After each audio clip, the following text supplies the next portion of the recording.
Bertemu kembali dengan AM1027 channel tutorial dan berbagi. Pada edisi kali ini AM1027 channel akan berbagi informasi hal-hal yang perlu kita hindari dalam mengikuti ujian UKPPPG Routing 3 2024. Bagi yang baru menemukan channel ini, mohon like, komen, dan subscribe channel ini sehingga tidak ketinggalan informasi menarik dari AM1027 channel. Jika sudah, terima kasih. Mari kita lanjutkan.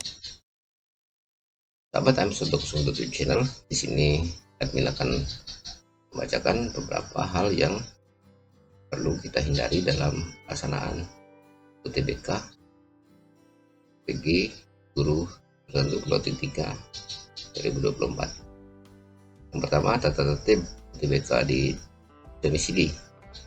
Jadi nanti di sini kita akan melaksanakan, Bapak Ibu rekan-rekan guru akan melaksanakan UTBK ya dari domisilinya masing-masing. Yang pertama, serta wajib memasang program aplikasi Exam Browser atau Exambro sebelum pelaksanaan UTBK. Jadi Bapak Ibu harus sudah memasangnya sebelum pelaksanaan UTBK ya. Peserta yang belum memasang program aplikasi ujian akan dibatalkan ujiannya pada sesi tersebut.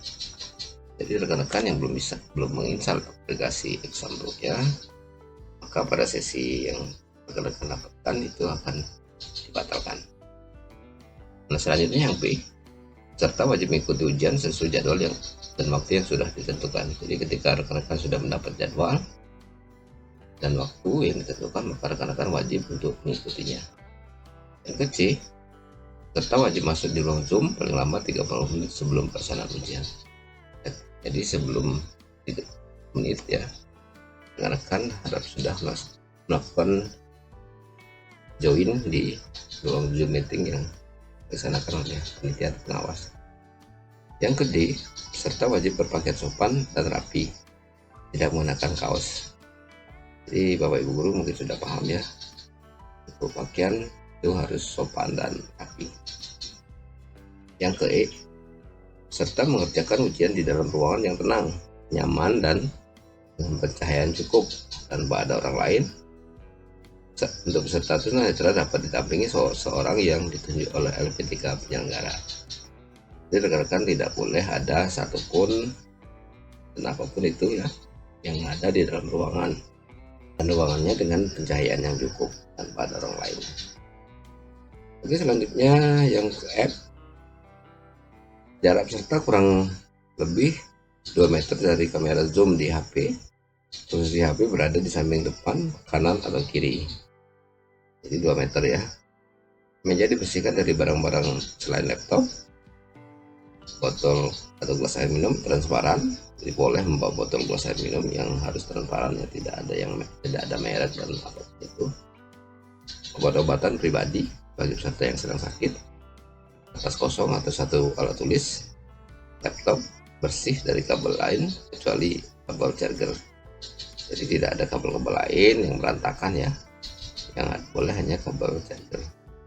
Yang ke G, peserta wajib mengikuti arahan atau instruksi pengawas dalam proses verifikasi, dan selama pelaksanaan ujian proses verifikasi data ruang dan kepengawasan dilakukan dengan menggunakan aplikasi Zoom. Jadi verifikasi data ruang itu diperlihatkan di aplikasi Zoom. Selanjutnya yang H, apabila pada saat pelaksanaan ujian tampilan peserta di aplikasi Zoom tidak sesuai petunjuk, tampilannya di aplikasi Zoom tidak sesuai ya, atau aplikasi Zoom peserta mengalami masalah sehingga video tidak tampil di aplikasi pengawas, proses ujian dari peserta tersebut akan dihentikan untuk sementara waktu. Jadi rekan-rekan harap aplikasi Zoom yang digunakan itu dalam keadaan berfungsi dengan baik. Peserta akan diizinkan untuk melanjutkan ujian setelah kendala tersebut teratasi dalam waktu maksimal 5 menit. Jadi untuk gangguan-gangguan seperti yang disebutkan tadi, maka diharapkan untuk menyelesaikannya dalam waktu belum 5 menit ya. Apabila peserta tetap tidak bisa menampilkan videonya dalam waktu yang ditetapkan, maka ujian dihentikan, jadi bisa dibatalkan. Selanjutnya yang I, peserta wajib mengerjakan ujian secara mandiri dan tidak dibantu oleh orang ataupun menggunakan alat lain. Jadi rekan-rekan diharapkan tidak melakukan kecurangan, dibantu dengan orang lain ataupun alat bantu yang bersifat kecurangan. Yang C, peserta wajib menghadap ke layar monitor dengan menampakkan 100% wajah pada laptop selama mengerjakan ujian. Jadi wajah rekan-rekan itu diharapkan dapat tampil di layar laptopnya itu menggunakan webnya ya, dan menampakkan 100% selama ujian. Yang K, HP yang digunakan untuk zoom diatur dalam posisi layar landscape, dan untuk hening, untuk panggilan telepon dan suara lain tetap unmute untuk zoom. Jadi di pengaturannya dibuat landscape ya, miring ya. Jadi untuk panggilan itu diatur hening, jadi tidak ada panggilan saat melaksanakan zoomnya. Dan untuk panggilan teleponnya dan suara lain, tetapi untuk zoomnya dibuat unmute, artinya bisa bersuara.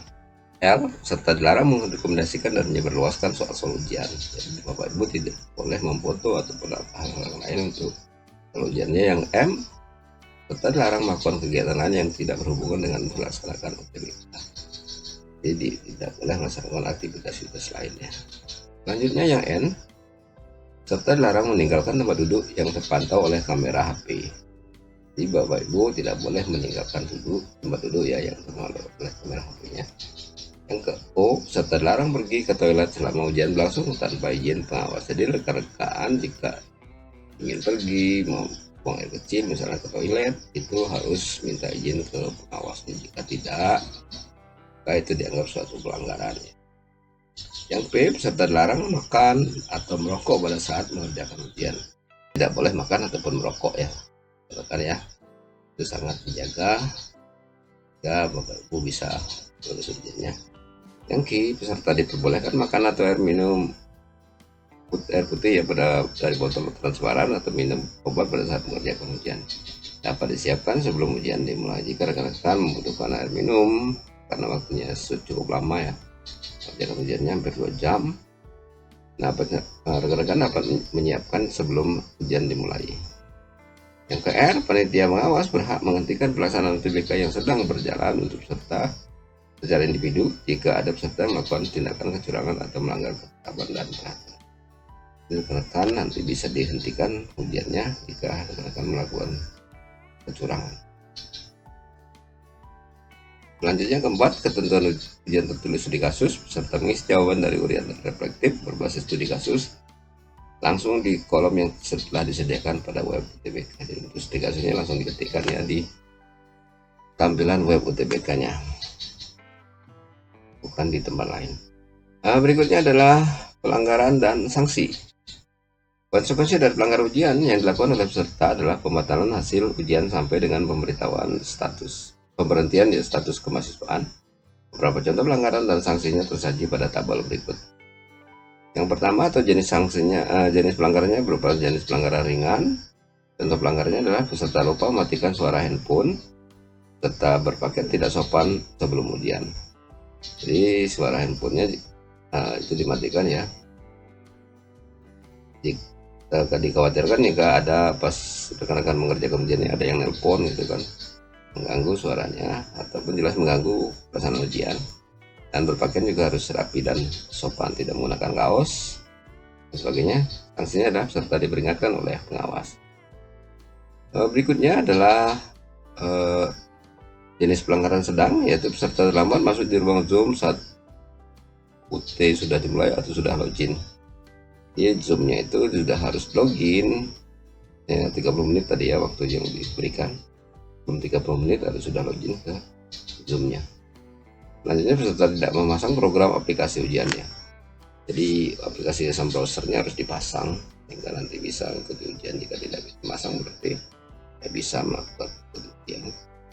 Dan yang berikutnya peserta meninggalkan ruang ujian sebelum waktu selesai. Jadi rekan-rekan tunggu dulu waktu selesai baru bisa meninggalkan ruang ujian, walaupun mungkin pekerjaan kita sudah selesai ya, jangan dimatikan atau ditinggalkan. Sanksinya adalah peserta dibatalkan pada sesi tersebut dan akan dijadwal ulang. Nah, ya ini lumayan ya sanksinya. Dia akan dibatalkan ujian kita, akan dikasih kesempatan lagi untuk jadwal ulang. Berikutnya adalah pelanggaran berat. Apa saja pelanggaran berat? Contohnya sini peserta menyimpan dan atau menyebarluaskan sebagian atau seluruh soal UT. Jadi rekan-rekan diharapkan tidak menyimpan atau tidak menyebarluaskan sebagian seluruh soal-soalnya. Adapun sanksinya, peserta dinyatakan tidak lulus dan tidak boleh mengikuti UT dalam 2 tahap berikutnya. Jadi otomatis tidak lulus, masih boleh untuk mengikuti UT-nya, tetapi tunggu 2 tahapan berikutnya baru boleh lagi diikuti ujian. Yang berikutnya adalah sangat berat. Contohnya di sini peserta dibantu oleh pihak lain dalam mengerjakan soal UT-nya. Jadi ada pihak lain ya yang bisa membantunya. Kemudian peserta memasukkan data, jadi data-datanya bisa jadi dipalsukan mungkin dengan tujuan biar lulus atau misalnya menggunakan joki dan sebagainya ya. Adapun sanksinya peserta dinyatakan tidak lulus dan didiskualifikasi sebagai peserta UK PPBG. Jadi kami berharap rekan-rekan tidak melakukan pelanggaran yang fatal. Ketentuan tambahan. Ketentuan tambahan, 1. Jika terjadi keadaan darurat pada suatu daerah, gempa, badai, longsor, dan sebagainya yang mengganggu pelaksanaan UT berbasis domisili, maka pelaksanaan UT akan ditunda dan jadwalkan akan diatur lebih lanjut. Jadi semoga ini tidak terjadi ya, artinya bencana di satu daerah tempat domisili kita. Kedua, jika terjadi gangguan pada server ujian, panitia akan menginformasikan keadaan tersebut kepada peserta ujian dan menghentikan pelaksanaan ujian selama maksimal 60 menit. Jika dalam waktu 60 menit masalah tersebut tidak dapat diatasi, pelaksanaan ujian akan ditunda dan proses selanjutnya akan diinformasikan melalui pengumuman lewat media PA Group. Jadi jika ada gangguan server ya, gangguan pusat ya, maka akan diinformasikan dan ujian bisa ditunda maksimal selama 60 menit. Jika lebih dari 60 menit tidak bisa diatasi, maka akan diinformasikan melalui PA Groupnya. Pantau terus. Yang ketiga, jika terjadi putus koneksi atau pada laptop atau HP peserta pada saat ujian, langsung peserta diberi kesempatan untuk mengatasi masalah tersebut dalam waktu maksimal 5 menit selebihnya peserta melanjutkan ujian. Jadi jika ada gangguan pada laptop rekan-rekan, pada handphonenya yang digunakan untuk mengikuti ujian ini, maka diberi kesempatan untuk memperbaikinya dengan waktu 5 menit saja ya. Jika selebihnya peserta melanjutkan ujian. Itulah rekan-rekan informasi yang bisa dibagikan AM 1027. Semoga informasi ini bermanfaat. Jangan lupa like, komen, dan subscribe channel ini. Wassalam.